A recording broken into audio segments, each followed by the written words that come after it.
பார்க்கக்கூடாத ஜாதின்னு ஒன்று இருந்தது, நெருங்கக்கூடாத ஜாதின்னு ஒன்று இருந்தது, தொடக்கூடாத ஜாதின்னு ஒன்று இருந்தது.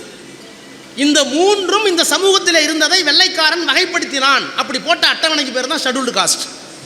இப்போ எஸ்சிங்கிறமே எஸ்சினா என்னன்னு தெரியல, அது ஒரு இழிவான சொல்லாயிடுச்சு.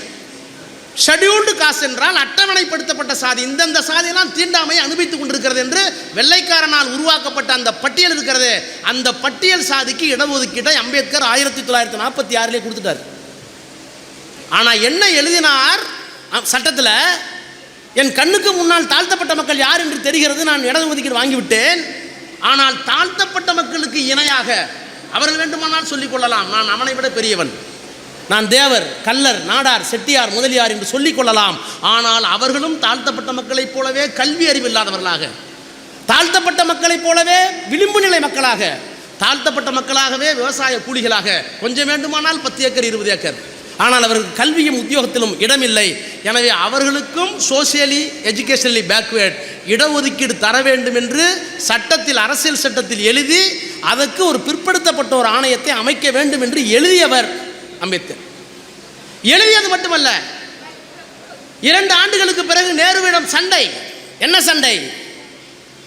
நான் 2-3 கேள்விகளை உங்களிடத்தில் கேட்டேன், 2-3 முயற்சிகளை மேற்கொண்டேன், அந்த முயற்சிகளுக்கு நீங்கள் உடன்படவில்லை. நீங்கள் உடன்படுகிறீர்கள், உங்களுக்கு பின்னாலே இருக்கின்ற பிராமண சமூகம், உங்களுக்கு பின்னாலே இருக்கின்ற இந்து மதவாதிகள், உங்களுக்கு பின்னாலே இருக்கின்ற பழமைவாதிகள் தடுக்கிறார்கள் என்று அம்பேத்கர் கோபப்பட்டார். என்னென்ன கோபப்பட்டார்? இப்போ சொல்கிறமே, கலைஞர் பெண்களுக்கு இடஒதுக்கீடு தந்தார் என்று, அது 1952 அம்பேத்கர் கொண்டு வந்தார். அம்பேத்கர் கொண்டு வந்த நேரத்தில் ராஜேந்திர பிரசாத் குடியரசுத் தலைவர் அதை ஒப்புக்கொள்ளவில்லை.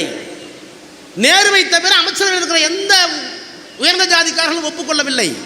நாடாளுமன்றத்தில் தாக்கல் செய்யப்பட்டு பாதியிலே விவாதம் நடந்து கொண்டிருக்கிறது. நேரு அழைத்தார் அம்பேத்கரை, நீங்கள் சட்ட அமைச்சர், என்னை கோபித்துக் கொள்ளாதீர்கள், இந்த சட்டத்தை தள்ளி வையுங்கள். அம்பேத்கர் ஒப்புக்கொள்ளவில்லை.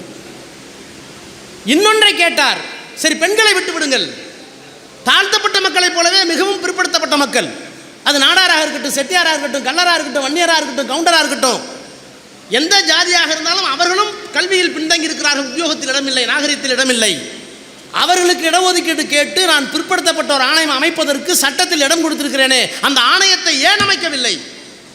இன்னும் 2 காரணம், அது நமக்கு தேவையில்லை.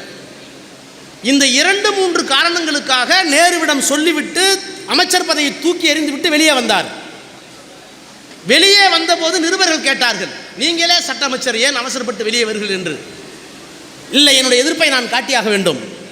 இந்த தேசத்தின் மீது, உழைக்கும் மக்களின் மீது, தாழ்த்தப்பட்ட பிற்படுத்தப்பட்ட மக்களின் மீது அக்கறை உள்ள ஒரு மனிதநேய தலைவன் என்ற முறையில் நான் என்னுடைய இடஒதுக்கீட்டு கொள்கையை தளர்த்தி கொள்ள முடியாது. பெண்களுக்கு, பிற்படுத்தப்பட்ட மக்களுக்கு செய்ய வேண்டியது, சொத்திலே தர வேண்டிய உரிமையை தரவில்லை. அந்த சட்டம் கீழே கிடக்கிறது. பிற்படுத்தப்பட்டவர்களுக்கு இடஒதுக்கீடு இல்லை. இதற்கு பிறகு நான் சட்ட அமைச்சராக ஏன் இருக்க வேண்டும் என்று சொல்லிவிட்டு ராஜினாமா கடிதத்தை தூக்கி எறிந்துவிட்டு வெளியே வந்த நேரத்தில் பத்திரிகைக்கு பேட்டி கொடுத்தார். ஐ ஹவ் பீன் டிஃபீட்டட், நான் தோற்கடிக்கப்பட்டிருக்கிறேன். But still I believe a day will come, a leader will emerge to fulfill my commitment. எனக்கு நம்பிக்கை இருக்கிறது, நான் மறைந்து விடுவேன், இறந்து விடுவேன். ஆனால் என்றேனும் ஒரு நாள் இந்த இந்திய திருநாட்டில் ஒரு தலைவன் வருவான், ஒரு காலம் வரும், இந்த சட்டங்களை எல்லாம் நிறைவேற்றி தருவான் என்று அம்பேத்கர் சொல்லி மறைந்து விட்டார். அந்த சட்டத்தை நிறைவேற்றி தந்த பெருமை கலைஞருக்குத்தான் உண்டு.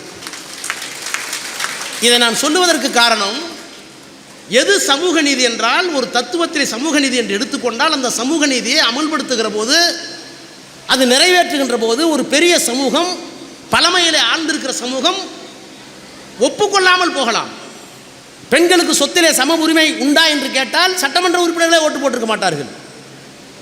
கோவிசலியம் போட்டிருக்கலாம், மகேஷ் போடுவாரா எனக்கு தெரியாது, போடலாம்.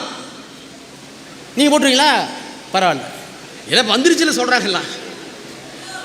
ஆனால் ஆண்களிடம் கேட்டால் ஒப்புக்கொள்ள மாட்டார்கள் என்றாலும் அந்த சட்டத்தை நிறைவேற்றி தந்தவர் கலைஞர்.